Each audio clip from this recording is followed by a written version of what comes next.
Greetings, my beautiful lovelies. It's Emmy. How are you? It's so good to see you, and welcome back. Today's video is sponsored by Simple Health, birth control that fits your lifestyle. Simple Health is simple. You fill out an online health profile, which will then be reviewed by a physician to see if birth control is a good fit for you. Recommendations will be made, a prescription will be written, and if you have health insurance, it will likely be covered. If not, it starts at $15 a month, and the birth control will arrive at your doorstep. There's no need to go to the doctor's office. There's no need to go to the pharmacy to wait in line. The prescription will come right to your doorstep, which is such a great convenience, particularly during these times or during periods of your life where you're experiencing a lot of change. You don't want to have to worry about getting your birth control and getting it on time. After graduating college, this was a huge concern for me, but using a tool like Simple Health eliminates all of that worry because you can have it sent to your doorstep wherever you are. You don't have to worry about lapses. You don't have to worry about missing your prescription because it comes right to you. It's such a great tool for making choices that can affect the rest of your life. It should also be noted that Simple Health is not a replacement for routine checkups with your doctor. Follow Simple Health on Instagram to receive the most recent information on women's reproductive health. And if you'd like to try Simple Health out for yourself for free, click the link down below or head over to simplehealth.com/Emmy or use the code Emmy at checkout. Big thanks to Simple Health for their continued support and for sponsoring this video. Now today I'm going to be revisiting a recipe that I tackled a little while ago and is for fluffy souffle style pancakes. The last recipe I tried and that attempt didn't give me results that were quite as satisfactory as I would like. I ended up having to make a little ring mold out of aluminum foil and it was just not quite what I had expected or wanted. But in the time since I made that video, there are many others. And I'm going to be making a recipe that is a bit of a hybrid of some of these videos that I've watched here on YouTube. I watched So Yum Cooking, Dodolgi, and also Tai Tan's recipe. And I will put a link down below to all of their original videos for this fluffy souffle style pancake. And the reason why this recipe caught my attention again is because this recipe only uses one egg. So conceivably you could make this for yourself as a little weekend breakfast treat. You know, one souffle egg pancakes and they get nice and tall and fluffy. You've seen those videos and they have this special kind of silpat or silicone kind of cooker and they plop the batter on and it wobbles oh so lovely when they flip it. That's what I'm talking about. I want some of that jiggle action. I want this tall fluffiness. I don't want any ring molds. I don't want any of that kind of shaping. I want it to have its own volume and to stand up proud on its own. So that's the goal for today. But we're only going to be using one egg. I love the novelty and the idea of just using one egg and some other few little ingredients to make this freestanding fluffy tower of pancake love. So let's go ahead and do this. We have milk, we have oil. Yep, still in there. Eggs, we only need one. So I'm gonna pick this great big one. This one was laid by my big buff Orpington. Our big girl lays the biggest eggs. So I'm gonna grab that egg, put it in my sugar. I've got some lemon juice. One of the recipes included just a pinch of baking powder, so I'm going to do that because I need as much leavening and oomph and poof as possible. I love making as much noise as possible. I love banging everything around because it's so lovely on your ears. I'm going to first, got sugar on my egg, crack my egg into a bowl. Oh, look at that. That is a gorgeous egg. Thank you, Chooks. With my impeccably clean hands, I'm going to scoop out this beautiful yolk. Place it into here. Egg yolk in that bowl, and now I'm going to take the egg white and place it into a larger bowl. We're going to whip that up later. So next we need 2 tablespoons of flour. I was about to add AP flour or all-purpose flour, but in Dugolgi's recipe, she recommends using cake flour. Cake flour has less gluten or protein in it, so it's going to be a lighter crumb. It's not going to be so chewy. 1 tablespoon of milk. Boop. A half teaspoon of oil. Doop. Boop. Just whisk that all together. Look at the color of that yolk. Isn't that gorgeous? So beautiful. We also want to add a splash of vanilla, about a half teaspoon. Boop. Based on my past experience of conveniently leaving ingredients out of recipes, usually very important ones like flour and sugar, I always review my recipe before I move on to the next step.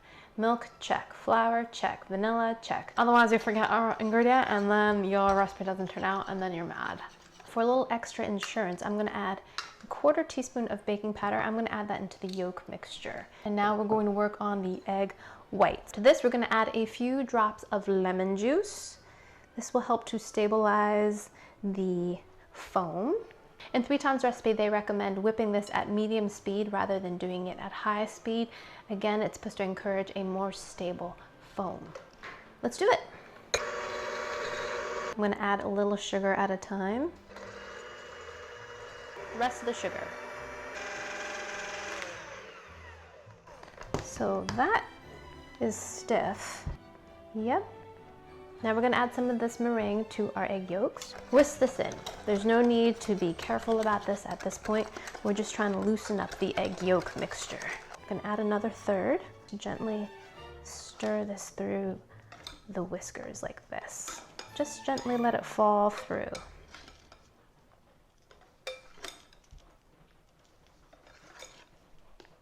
Now I'm just going to use my spatula and scrape the rest of this meringue in here. And just gently fold that in. Gently cut down the middle, fold, and over the top. So now that our batter is complete, we are ready to cook this. In a non-stick pan, I'm going to turn my heat on at the lowest setting possible. And we're going to wipe out most of that. Now we're going to take an ice cream scooper, this is a big one, and we're going to scoop and loop. A little extra. Big fluffy bloops. We're going to cover this. Now I'm going to set my timer for 2 minutes. Now we're going to oh yeah. Now I've got a smaller ice cream scooper and I'm going to put a smaller bloop on top. We're going to add a couple teaspoons of water. Close it up again. Now I'm going to give it 2 more minutes. Let's take this off. And that is looking fine. Okay, now I've got my spatula and I'm going to just take the cutest little peek. I think I can turn my heat up just a little bit more. Yeah, steam these up a little bit more. Okay, that was another 2 minutes. Now we're gonna try to flip this. Here we go. Oop. That didn't work. Curses. Do not despair.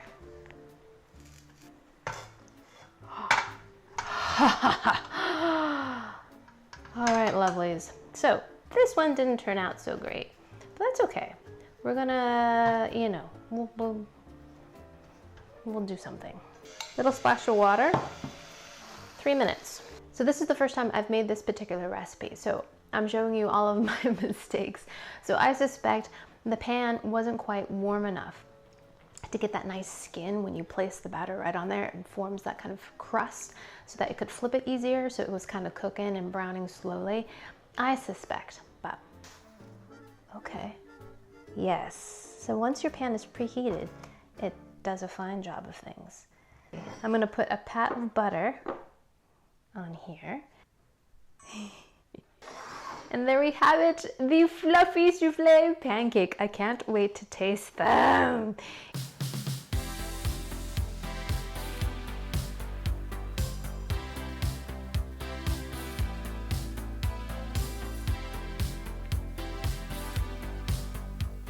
I know I already dusted these with powdered sugar, but I love my pancakes with syrup, so yeah.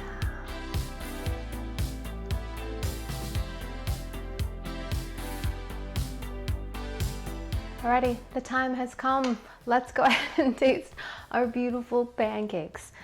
Okay. All right, totally cooked. Here we go. Itadakimasu.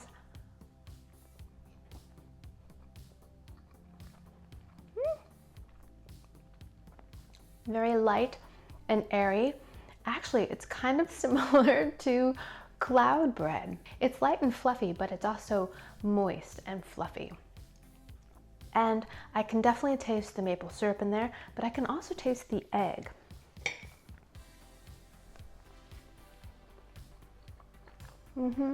These look beautiful, but I think I might prefer buttermilk pancakes.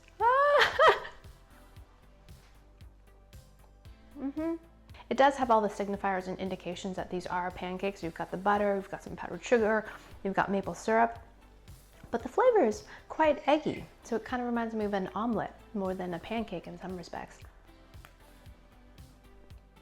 But still quite nice. But I think because I'm so accustomed to having buttermilk pancakes, that having a very eggy pancake seems a little bit unusual to me. But definitely need to work on the technique. Make sure your pan is warmed up, still on a very low temperature, because we do have to let this cook for quite a while, and we don't want the pancake to burn, but at the same time we need it to be warm enough so that the batter can cook enough so that we can flip it.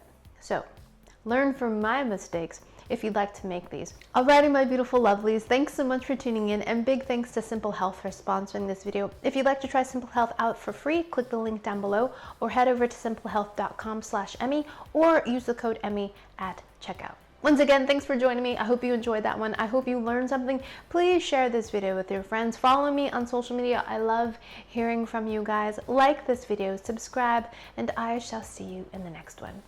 Toodaloo, take care, bye!